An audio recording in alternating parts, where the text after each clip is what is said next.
ఆస్తి కావాలా, మీకు బంధాలు కావాలని అంటే మాకు ఆస్తే కావాలని అంటున్న ఆడపిల్లలు.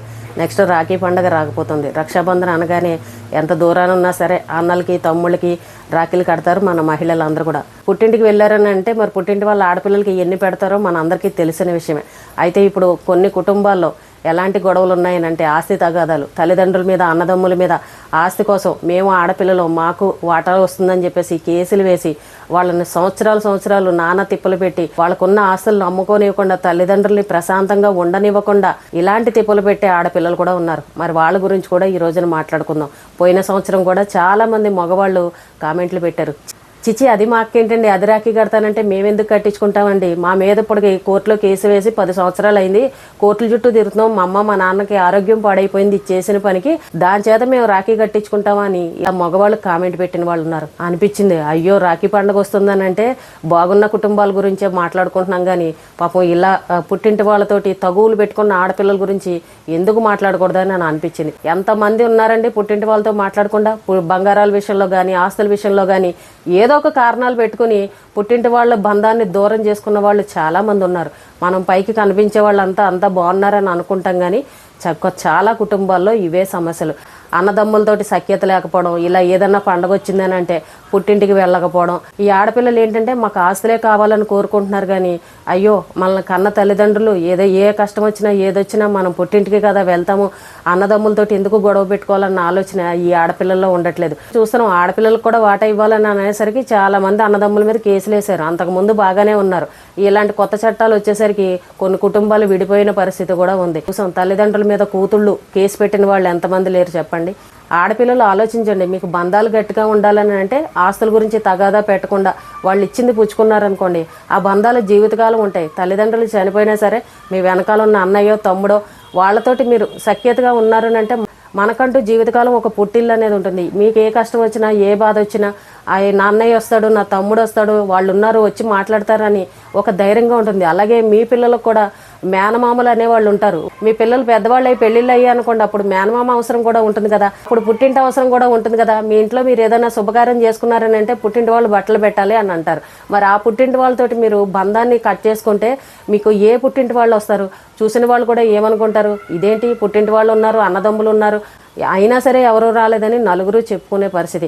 ఆస్తులు అంటారా, ఈ రోజు మీ దగ్గర ఏమీ లేకపోవచ్చు, రేపు మీ పిల్లలు చదువుకుని పెరిగి పెద్దవాళ్ళు అయ్యారనుకోండి ఖచ్చితంగా అప్పుడు మీరు కూడా సంపాదించుకుంటారు, అందరికంటే కూడా మంచి స్థాయిలో ఉంటారు. కానీ ఈ బంధం ఏదైతే ఉందో ఆ కొంచెం అరెకరం పొలం కోసమో చిన్న స్థలం కోసమో కొంచెం బంగారం కోసమో మరదలతోనూ వదినగారులతోనూ వాళ్ళతోనూ గొడవలు పెట్టేసుకుని ఉన్న బంధాలను దూరం చేసేసుకుని ఇలా అందంగా రాఖీ పండుగ వచ్చిందని అంటే వాళ్ళ ఇంటికి వెళ్ళడానికి లేకుండా చేసుకుని అది ఎంత బాధగా ఉంటుంది ఎవరైనా ఆలోచించారా?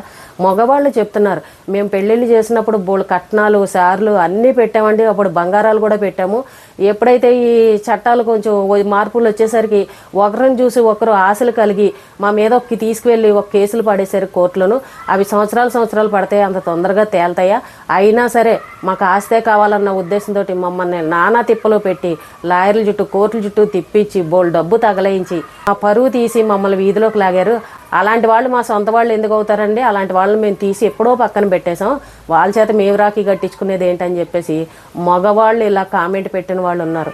ఏం చెప్పాలి చెప్పండి? కొంతమంది ఆడవాళ్ళు ఉన్నారు ఇంత క్రూరంగా ఉండేవాళ్ళు. అయ్యో అమ్మ నాన్న అన్నయ్య అని ఇలా ప్రేమ చూపించకుండా వాళ్ళ మీద ఆస్తుల కోసం కేసులు పెట్టిన వాళ్ళు ఎంతమంది ఉన్నారు, మానసికంగా ఏడిపించిన వాళ్ళు ఎంతమంది ఉన్నారు, ఆస్తులు రాయించేసుకుని నేనే నిన్ను చూసుకుంటానని చెప్పి తర్వాత రాసేసిన తర్వాత బయటికి గెంటేసిన వాళ్ళు ఎంతమంది ఉన్నారు. ఇలాంటివన్నీ చూసినప్పుడు చాలా బాధగా అనిపిస్తుంది. అందరూ అంటూ ఉంటారు ఆడపిల్లల మనస్తత్వం సున్నితంగా ఉంటుంది, మగవాళ్ళు అంత కఠినంగా ఉండదు, ఎలా అయినా సరే ఆడపిల్లలకి తల్లిదండ్రులు అంటే ప్రేమ ఉంటుందని అంటారు. కానీ మనం ఇప్పటికీ కూడా వృద్ధాశ్రమాల్లో ఉన్నవాళ్ళు చెప్తూ ఉంటారు మా అమ్మాయికి ఇంత ఆస్తి రాసి ఇచ్చాను అంత రాసి ఇచ్చాను, రెంట్లు కూడా తీసుకొని ఇవ్వట్లేదు, మొత్తం అద్దెలు తానే తీసుకుని నన్ను బయటికి గెంటేసిందని పెద్దవాళ్ళు పాపం ముసలివాళ్ళు ఎలా చెప్పుకున్నారో మనం చూసాం కదా. అలాంటి కుటుంబాలు కూడా ఉన్నాయి. ఇప్పుడు రాఖీ పండుగ వచ్చింది అని అంటే కొంతమంది ఆడపిల్లలు బాధపడుతూ ఉంటారు, మేమిద్దరమే ఆడపిల్లలు అయిపోయాం, మాకు అన్నయ్య లేడు తమ్ముడు లేడు అని. అన్నదమ్ముల పిల్లలు ఉంటే వాళ్ళకి వెళ్ళి రాఖీలు కడుతూ ఉంటారు. ఇంక ఎవరూ లేకపోతే పాపం బాధపడే వాళ్ళు కూడా ఉన్నారు. కొంతమంది అన్నదమ్ములు ఉండి అందరూ ఉండి కూడా ఇలాంటి తగాదాలు పెట్టుకుని వాళ్ళకి దూరంగా ఉండి ఎప్పుడు కూడా వాళ్ళని తిడుతూ శాపనార్థాలు పెడుతూ అలాంటి కూతుళ్ళు కూడా ఉన్నారు. కాబట్టి మారండి కొంచెం. ఆస్తులు ఈవేళ ఉంటే రేపు పోతాయి. మనుషులు ఉన్నప్పుడే కదా ఏదైనా బంధాలు ప్రేమలు.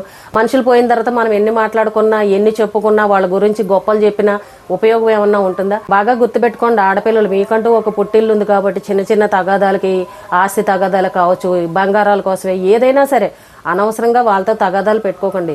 ఏముంది, మీకంటూ ఒక మంచి రోజు వచ్చిందని అంటే మీరు సంపాదించుకోలేరా? వాళ్ళు ఇవ్వలేదని మీరెందుకు బాధపడడం?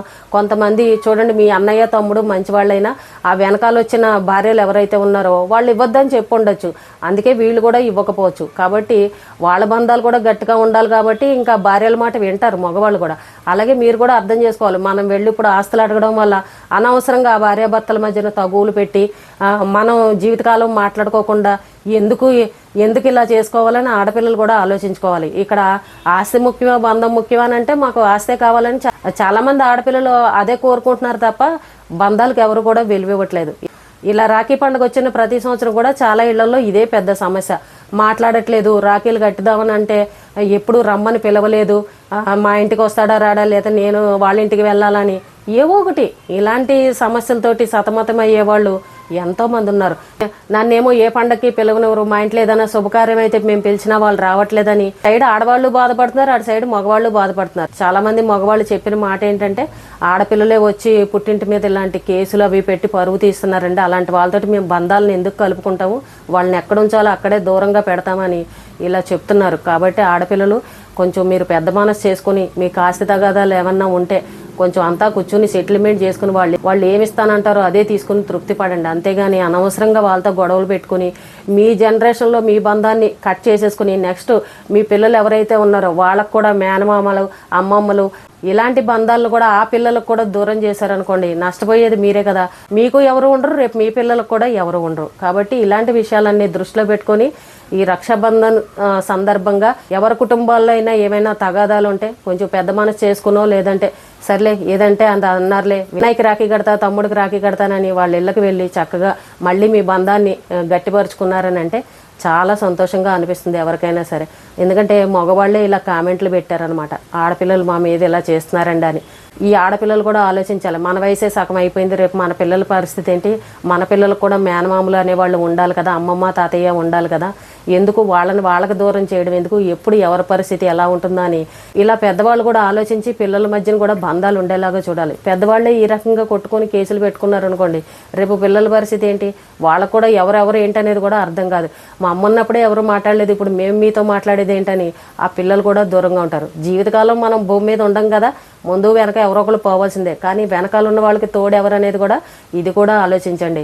కాబట్టి ఏ కుటుంబంలో ఉన్న అన్నా చెల్లెలు అక్కా తమ్ముళ్ళు గొడవలు ఏమన్నా ఉంటే కనుక కొంచెం సర్దుకుపోయి ఈ రక్షాబంధన్కి మనస్ఫూర్తిగా రాఖీలు కట్టుకొని ప్రేమగా మీ బంధాన్ని గట్టిపరుచుకుంటారని మనస్ఫూర్తిగా కోరుకుంటున్నాను.